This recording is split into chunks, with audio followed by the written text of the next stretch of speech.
welcome back to another episode of Home Theater Gurus. In this episode, we're going to be finishing up the Hammer subwoofer. We're going to put our lining inside of it. We're going to install the driver. We're going to wire up a dual voice coil driver. So I'm going to show you how to do that for any subwoofer. And the things that we're going to be doing here will actually work on any sub you're building. I'll show you how to drill out the holes, what to watch out for so your MDF doesn't split or, chip off. We're going to go through all that here. So let's get started. Okay, so now this is the isolation platform. The subwoofer here is actually going to sit on top of this, on top of these pressurized spheres, also known as tennis balls. I kind of painted them black. I mean, just so if you're looking from the side, you won't see the tennis balls. You actually really didn't have to paint them, really can't see them, but I just did it anyway. And links for all this, or everything in this build, if you look in the description, you'll see it. All right, so we got those out of the way. Now let's flip the isolation platform over. And you can see I still have the holes here from when I applied the XO hide. Remember, I put the screws in there to flip it upside down so it could dry. So we're going to go ahead and put our feet on. All right, now these feet I picked up from Amazon, and I've used them before on other builds, and they're really great cabinet feet. I mean, you get 8 of them. I think they're like $5 or something. Here's a picture of them. But I mean, they're really nice. It's got a little metal washer in there, so your screw's going to sink down on that, and they're just a really, really solid but beefy little foot mount. So anyway, if you are doing the subs or any sub with that isolation platform, of course these would just mount on the bottom of the sub itself. No big deal, quick and easy. So I do need to come back and touch these up with some black paint. I'm just throwing stuff everywhere. But so I'm just these kind of where I want them. I'm going to put one in the middle. And I mean, it's not going to hurt if you actually measure this stuff out. I'm not measuring it out because, I can kind of guess and get it close enough, but it's on the bottom. All right, so let's put some screws in here. Now, normally you would pre-drill all of these holes, but because I'm not close to an edge, I'm not going to worry about it on this MDF. But anytime you're mounting like a plate amp or the sub itself, the driver, in any box made of MDF or really plywood, you have to pre-drill. And we're going to go over that in a second. I'll show you how to select a bit. All right. Let's see how close I am. I think that's in the middle. We're going to say 8 and 5/8. 8.5. I'm a 16th off. That's pretty darn good for guessing, huh?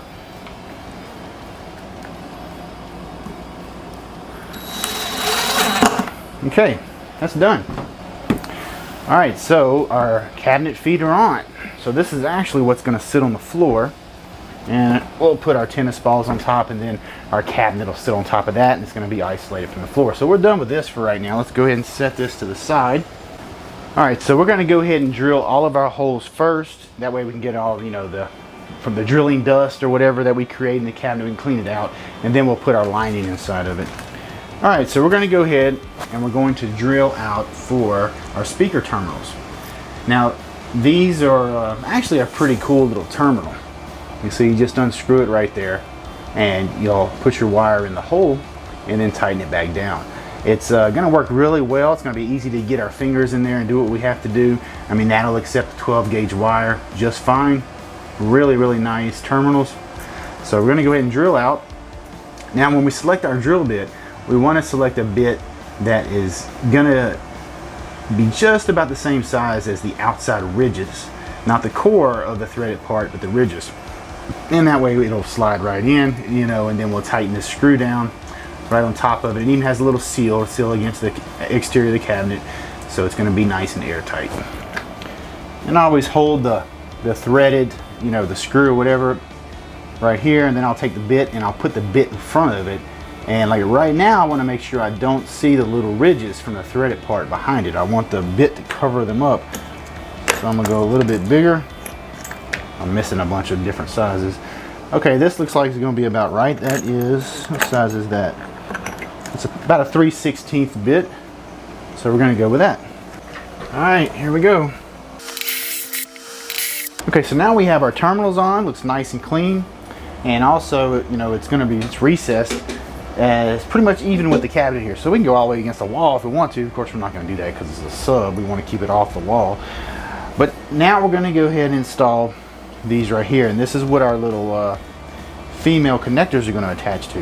Now if you remember the episode before, you know, I had some of these and they still had the wires. I just snipped them off. You know, I'd used them before and they were soldered on. I was going to use those and desolder them, and so often I do solder these. I solder the wire onto here, but because a lot of people don't solder, there's no reason, you know, we don't have to do that. We can use just regular female spades. That's what these are. That's why they're sized like this, so they can be soldered, or you can use a spade. So we're going to go ahead and just do it that way with spades. So I'm going to go ahead and assemble these, or install these now, so I don't lose them. Binding poster in, let's drill it for the driver.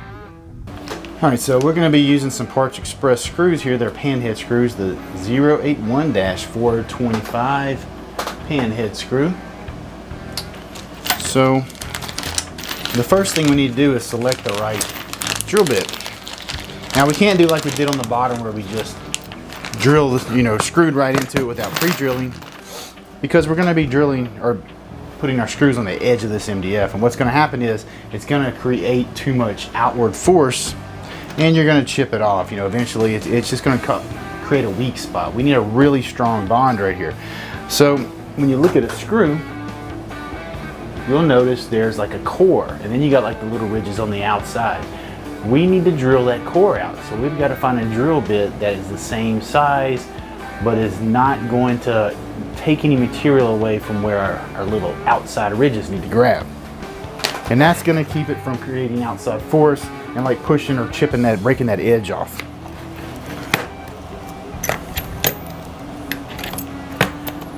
And I've got a bunch of assorted drill bits here. I'm going to find one. Now what I'm doing, I'm going to put the drill bit in front of the screw. Here we go. So when you put the drill bit in front of the screw, see if I can get it to focus here.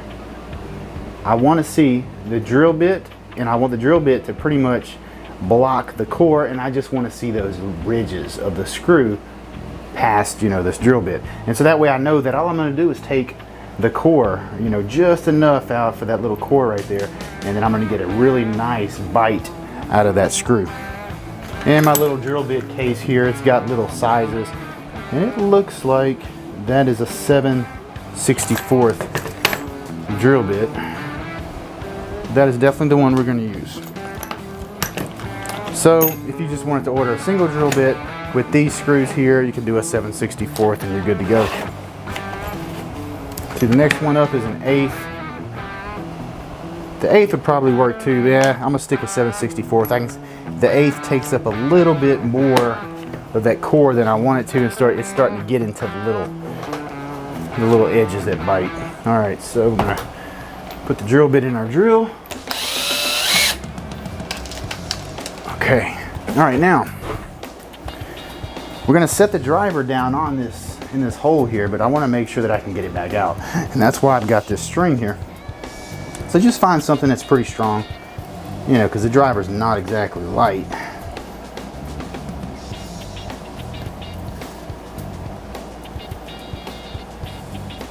And we can also use this to kind of align it, like if it's not sitting like we want, you know, I like to put like the little hole directly at the top and the bottom or whatever. I can kind of shift it around with this.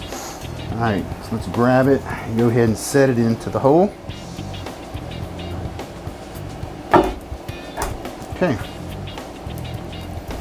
And you see we can use that rope there to kind of shift it around. We want it nice and centered.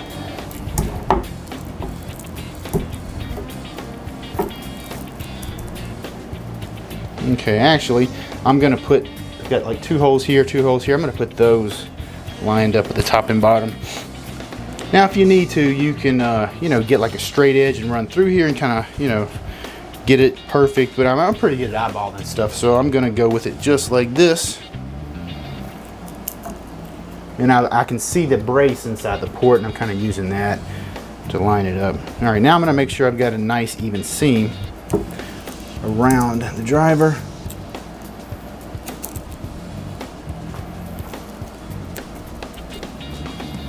Okay.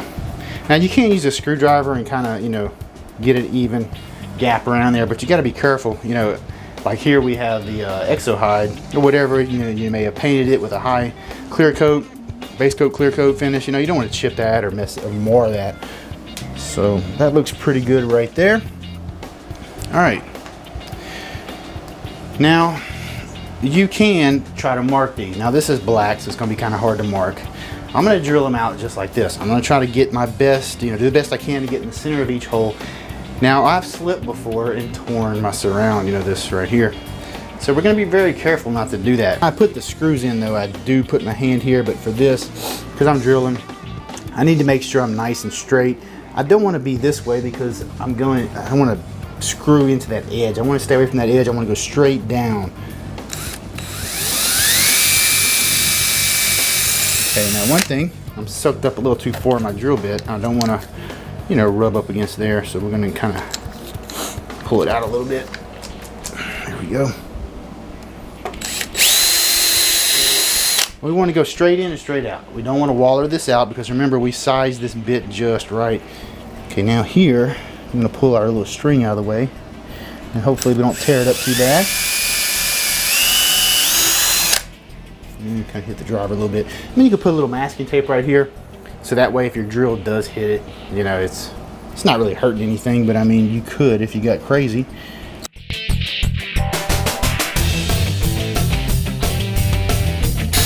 Okay, and that's it. All right, so now we're going to use our little strings here and we're going to pull it out. Now if you don't use a string, these can be really hard to get out, especially if your hole is tight, because I mean you'll use this procedure on any flat pack or anything you do yourself. So you know, this one's got a little bit of slack in it where it's going to be easy to get out, but you know, like on the one I did, my prototype, it was pretty tight. And I've even had them before where I had to turn the dang, you know, the cabinet upside down and kind of rock it back and forth. You know, you put something here and here and then kind of rock it back and forth to get the driver to fall out. But this one's nice and got plenty of room around it. All right, that's pretty much it. Now we're just going to clean that out. If you had a little vacuum, you could, you know, suck it out of there, blow it out, whatever you want to do. If we didn't pre-drill this, we'd basically be, you know, you'd have like a wedge that you're driving down into there. And you're going to separate this MDF and it's not going to hold anything. It may even chip off if you remove them, you know, or swap drivers or whatever. I mean, it's just not going to last. It's going to tear up. So then you got to shift your driver and grab, you know, some new meat, some new holes. You're going to have to redo it because these holes are not going to be any good. All right, guys, so we're going to be using R13 for this. It's been used for 30 plus years in cabinet building, speaker subs and everything. There's some controversy about it, but just if you're not comfortable with it, don't use it. Use denim or something like that. I would be using denim for this just because I didn't really want to use anything controversial. I'm going to use something, hey, no one has any issues with, but there's a window brace here. I can't roll denim up and get it back there, so I'm going to have to use something that will roll up nice and tight and I can get it, you know, laid back out. So I'm going to go with the old trusty R13. Now, this is regular roll insulation like you would find between your studs in your house. So they're about 14.5 inches. You know, if you go and buy the insulation that's made to go between studs, you know, this is say 14.5 inches wide. I cut 3 of them that, let's see, these, how long are these? I have 3 of them 11 inches, and those are going to go in the front, and 3 of them they are going to go in the back, and those are 9 inches. I'm just using the T50 staple gun with some 3/8 staples. That's it. All right, before we move on to wiring up the driver, I just want to cover one more time the insulation. If you look here at the assembly instructions for the hammer, we've added it in to where you're going to use, or we're going to recommend that you use denim. That way you don't have to worry about it. The last panel you're going to put on before you like close up the enclosure is going to be this top right here. So when the top's open, it's going to be very easy to line, you know, the sides and the bottom. You're done, put the top on. Now we'll also recommend 3M spray adhesive. That way you're not having to worry about staples or anything like that. And the instructions are on the can. So, and also I forgot to, where's it at? On the terminal, the speaker terminals back here, I used an 8mm wrench. That's what fit the ones I got. I'll put a link in the description to the terminals that I used. And so if you use those, you know, the number 8 or 8mm wrench should fit it. Be careful with pliers, you know, you're reaching in there. It's not really hard to get to, but it's kind of hard to see because you're reaching through the, you know, the window brace in there. So with pliers, you may mess up the threads. You don't want to booger those threads up. Okay, now we're going to go over wiring up the sub driver. so we get the right ohm load to our amp. And this heavy little booger. But this is a dual voice coil. And what that means is there's two voice coils, and it's kind of like the motor of, you know, what pushes the cone back and forth. And you see we've got terminals here, red and the black, and we've got terminals here. Each one of those is for a voice coil. Do not hook up just one. I'm sure you may know some people, I know some people that have done that, and you're going to burn it up quick. They're made to run together. You need both of them. But it allows us to get different ohm loads. Since both are 2 ohms, we can wire them in series and get a 4 ohm load to our amp. Most subwoofer amps are happy with a 4 ohm. The Bash 500, which is an option, you know, optional cutout that you can get on this sub cabinet right here from GSG, or that from our channel actually, that GSG is just cutting for us. That's what it wants. It wants a 4 ohm load. You know, Behringers, most of those are, you know, happy at a 4 ohm. Some of them will run at 2 ohms, but this one's going to give us a 4 ohm in series, or if we run in parallel, we can get a 1 ohm load. Of course, we do not want a 1 ohm load. Now, if you had several of them, you could do a, you know, series parallels, different configurations to get what you want. You know, especially when you're running several drivers, maybe in one cabinet, being pushed all by 1 amp. But this one we're going to keep nice and simple. We're going to wire it in series and get a 4 ohm load. So for this, I'm going to be using some in-wall speaker wire. And I love in-wall speaker wire. I use it behind my receivers and everything, just because, you know, the doctor told me when I hit 40 years old, I was not going to be able to see close up. He's like, everything's going to get fuzzy. I was like, yeah, right, whatever.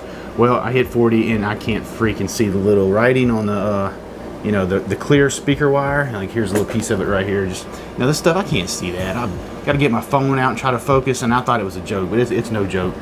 It's real. It's life. So anyway, this I can see. It's in a nice jacket. It's easy to bundle. I mean, even if I could see the other stuff just fine, sometimes you can feel the ridge. I mean, I'm not that helpless, but it's just good. I like to use it. It's easy to use. So for this, it's going to be great because you can see the black and the red. All right, so we're going to cut a little piece about yay big, just to go from one side of the terminals to the other. Okay.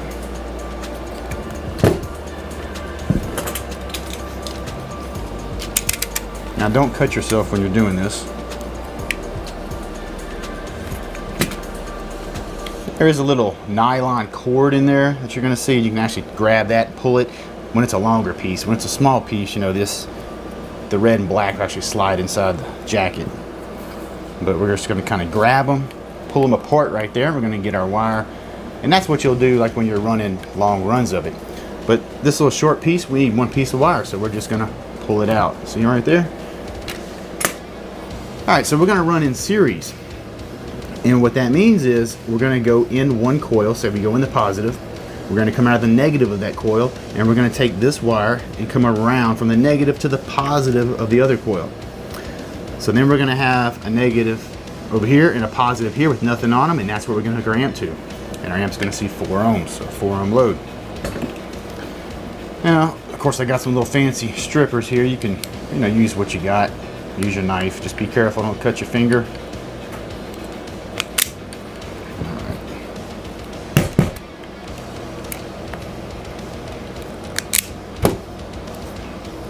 Alright, kind of twist the wires there. These aren't long. I want the wires stripped back a little longer. Maybe a good 3/4 of an inch. So I want to go all the way through my little terminals, push terminals here. Make sure I get good connection on both sides. I'm going to twist them. And we're going to push it down. Okay. Now we're going to go to the other side. Now I probably should have made it a little bit longer. There's a little hole right here. You can like zip tie it, you know, your wire to it, but I mean it's fine like it is.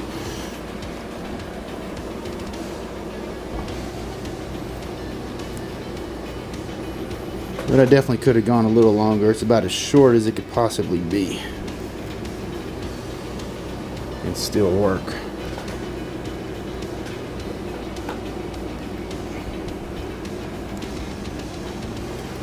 All right, there it is. All right, now actually on the, you know, the same side, here's the black, here's the red. So we're coming out of the negative and going over to the positive. So we're going to hook our amp up to these two terminals here. I'm gonna get close to the camera. Let's see if y'all can see that. All right. And this goes for, you know, the Dayton Ultimax, the 15, the 18. Those are all going to be 2-ohm voice coils, so you'll wire them the same, just like this. All right. Now for this, we're going to be going from this driver, and I need to go to my speaker terminals back here. So about yay long. Now I'm gonna lose a little bit because I've got to cut it and go, you know, to each side right here. So gotta go a little bit longer. It's okay to have a little bit extra in there. Now I'm using 14 gauge. It's fine inside the cabinet, and actually it's fine for like loudspeakers. I use it for subs when I'm doing my run from the amp, you know, and I've got to go, you know, 10, 15, 20, you know, however long it is. I'll use 12 gauge. You know, as the longer the wire is, you need to go up in size. So, especially with a sub, use 12 gauge when you're running to it, to the sub cabinet, you know, from your amp, if your amp's on a, you know, in a rack somewhere. All right. So let's go ahead. We're gonna cut right there, like straight on into the edge of the wire. Just take your fingernail, kind of peel it back until you can grab the two wires inside. Like I said, there's a nylon cord, but that little thing, it's hard to grab. So I just grab it like this and just pull. Okay. We have to go to both sides, so I need a little more. There we go. That's about right.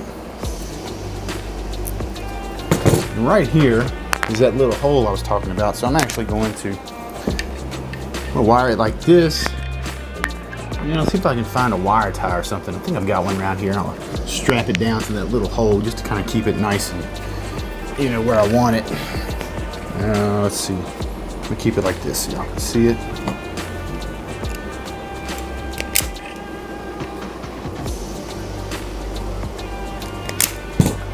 I like this little vice grip wire stripper here. I'll put a link to that too. It's pretty cool. You know, if you're getting into DIY speakers, it's much faster, and it doesn't booger up or cut any of your little strands. It just works really well. All right, so make sure you hook the red and the white, the black, red and black up right. So we've got a negative over here that's not used. That's what we're going to go to.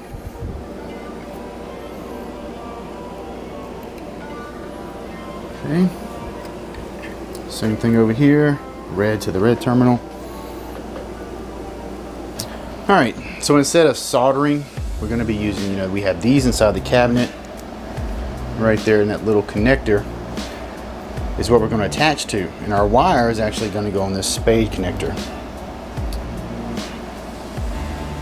Now, you'll see right there, it's got like a little female, and it's just going to push right in. And there you go, that's what makes the connection. And our wire is going to fit in that hole, and we're going to crimp it down. All right, and again, often I solder these, and you know, sometimes I use just, you know, crimp on connectors like this. Professional speaker manufacturers do the same thing. You know, they're not soldered, and this is all they do. It's a perfectly fine connection. So for this video, we're going to do it just because it's something that, you know, if you're not ready for soldering, it's a little more comfortable for people, especially when they're getting into it. All right, so let's go ahead and do the same thing. We're going to snip the end right here, get some wire pulled back. Now for this, we don't want to go too far back when we strip it. You know, these are insulated female spade. You don't have to get them insulated, you know, so but you only want to go in, you know, maybe 3/8 of an inch is all you want to remove. And let's see, so I've removed about 3/8. And I always twist these clockwise. I mean, that's just the way I do it. I twist them clockwise, and when I put this on, I'm going to twist it clockwise too. Just because I don't want the little strands, you know, I like to get all of them inside of there if I can. And that helps me make sure that happens. All right, now if you look on here, or, you know, if you get some crimps, it's probably going to say insulated and non-insulated somewhere on there. Now these are kind of, you know, I can barely even read these things. They're kind of rusty. I've had them for a while. Anyway, so if you get some, just look. And of course, you're going to want to use the crimp that says insulated if you're using insulated. If you're using some that are non-insulated, which that's perfectly fine, you know, you can you can do that too.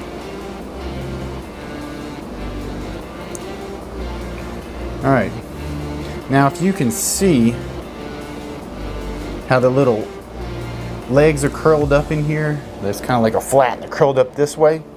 You want the dimple of your crimp coming from that direction, because the part of it that's actually going to crimp the wire is kind of like a little saddle, and you're laying the wire in it, and you want that dimple to push down into that wire. So that's how you're going to position your crimpers. So just give it a crimp, kind of pull on it, make sure it's not going to come out. I mean, don't go gorilla on it, but you know, if it's loose, you're going to know. Actually, I guess you could go gorilla on it. It should hold. But it's not going to hold. It's not a good crimp. I'm going to show y'all what I mean about the saddle. Alright, so I went and cut the insulation off of one just so y'all can kind of see. You see how, that's what I was talking about the saddle. How it's going to kind of wraps around from the, you know, the top. You want to, there's a little seam right there at the top, and that's what you're going to set that dimple down into. So we're going to push our wire and twist it on, and you see how when you cut it about 3/8 like that, it'll push in all the way, and you get a little bit out the front, so you know you're getting a good crimp. The entire piece of wire is in there. So let's go ahead and crimp it. Of course, now it's non-insulated, so that is the front one. So you see, I'll use this little saddle. Let me get it where you can see it. All right. So now that it's non-insulated, I'm going to use this one instead of the back one and push down. Alright, you see how it sat down onto it? And it's got the wires kind of crimped in there, and it kind of folds down on both, sides, and it just holds that wire really well. Now if you put the crimp on the bottom, you know, it wouldn't have done as well, because with the dimple. With that dimple on top, it goes on both sides of that seam, so it's really squeezing it good and tight. So I mean, even though it'll hold the other way, it is important to do it that way, do it the right way if you want a good crimp. If you do it like that, you're not going to have any problems. All right, did I crimp both of these? Yeah. Okay, so now this is done. Now I'm going to go ahead and disconnect my wire, my speaker wire that's going to go from the driver to the terminal. Just because I don't want to set my driver right here, then, you know, I'm working here in the cabinet and, you know, knock my driver over or something like that. Just kind of playing it safe. All right. So I've marked in there which one's positive and negative. So I'm going to go ahead and push these terminals, or these female spades, onto the terminal. All right. So we've got the terminals are connected down there. Now, probably should have left a little more slack. If I had enough slack in my cable, I could actually do it from right here, wire it up and drop it in. So, but I need to scoot a little closer. Tell you what, I'm just gonna have to flip it over because I don't really have enough room. I got it a little dirty. Okay.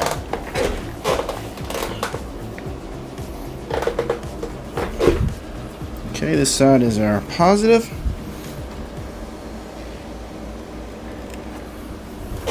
These sides are negative.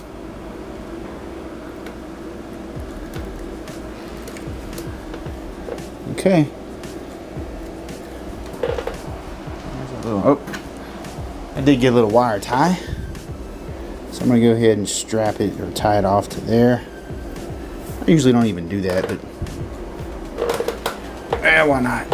That's what it's for, so I'll just show it being used. Okay. Alright. There we go. So now we're just going to drop it in place. Now I forgot, or my little nylon cable that I had, I helped my brother do some work on my parents' electrical, and anyway, I left it over there. We needed it to pull some wire. Okay, so I want that cable to be on the bottom of the cabinet, so that way, you know, if it's gonna sag, it might as well sag against the, you know, the bottom instead of through the top where it can't actually rest on something. Alright, try to line my holes up because it's not really going to be easy for me to move it around without my piece of string that I had the other day. Alright, perfect. All my little holes are visible. So now we're just going to get our screws, our pan head screws, and our, so I'm using an impact. If you're using a regular drill, you know, like with the adjustable chuck, you know, like this right here, you know, just don't tighten it too much. You know, if you put it on drill mode, in other words, then it's not gonna, the chuck's not gonna engage like that right there. And you could over tighten them. They can strip out, and if they strip out, you're gonna have to shift the whole sub over, drill new holes, you know, kind of a pain. All right, now of course, before you set this driver down, you wanna make sure that it's nice and clean underneath it. And the UM drivers already have a gasket that's attached to the bottom of the driver. If you're a subwoofer driver, or your driver, you know, sub or mid-range, whatever, if it doesn't have a gasket, you're gonna have to put one on it, you know, but most of them will just stick to the inside rim right here of the enclosure and just drop the driver on top of it. But with this Dayton here, we don't have to worry about it. So I'm gonna go ahead and kind of start these screws first.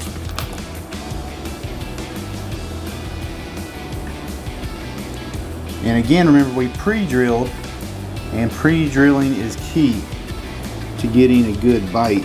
I just had to shift it over a little bit, so I was able to stick the screw in that hole and kind of shift it over. You don't want to tighten any screws down until you've got all of them kind of started. Because if you start tightening them down, you may have one that, you know, you need to shift the whole thing over a little bit. You know, you may be off, not right over the hole, and you've already got some tightened down, so then you got to go back and loosen them up so you can kind of get that driver to shift over.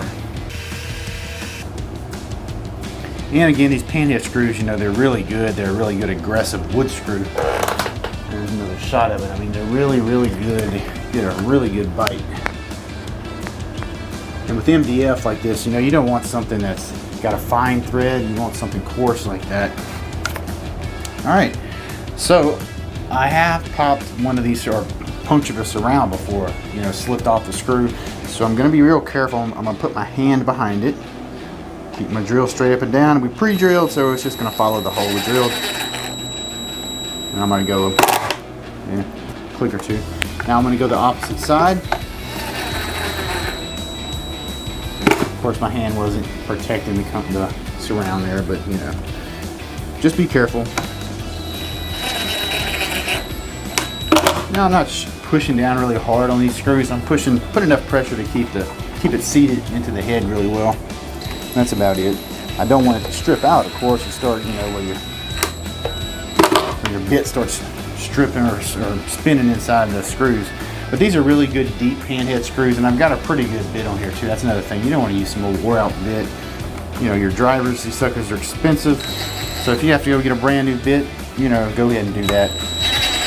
And there's also different sized bits, you know, so make sure it fits in there nice and tight, you know, kind of fits down in it pretty well. And of course, there's other types of heads besides screws or Phillips heads.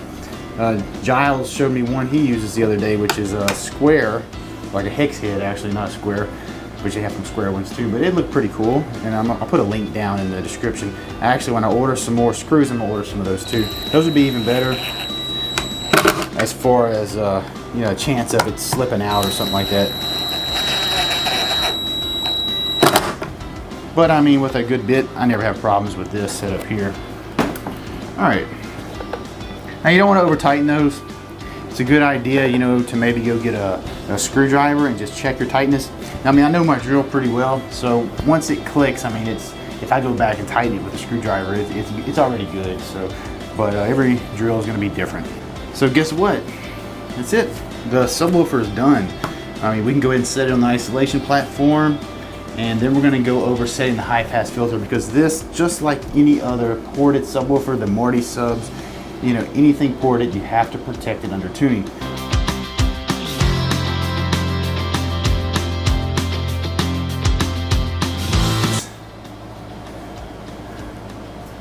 You can see it works really, really well at isolating.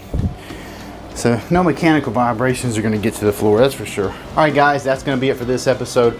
I'm going to go ahead and make separate videos for the high pass filter videos, just because there's going to be guys that are going to want to just know how to set up a high pass filter for a Behringer or if you're using mini DSP. So that's going to be the next 2 episodes. So if you want to see the one on the mini DSP, that's going to be episode 41. If you want to see the setup, you know, on a Behringer, that's going to be episode 42. And you can use this for any subwoofers. It doesn't have to be the hammer, even though we're going to be using the hammer as an example. So if you have a hammer, you can actually set it up exactly like I'm going to set it up.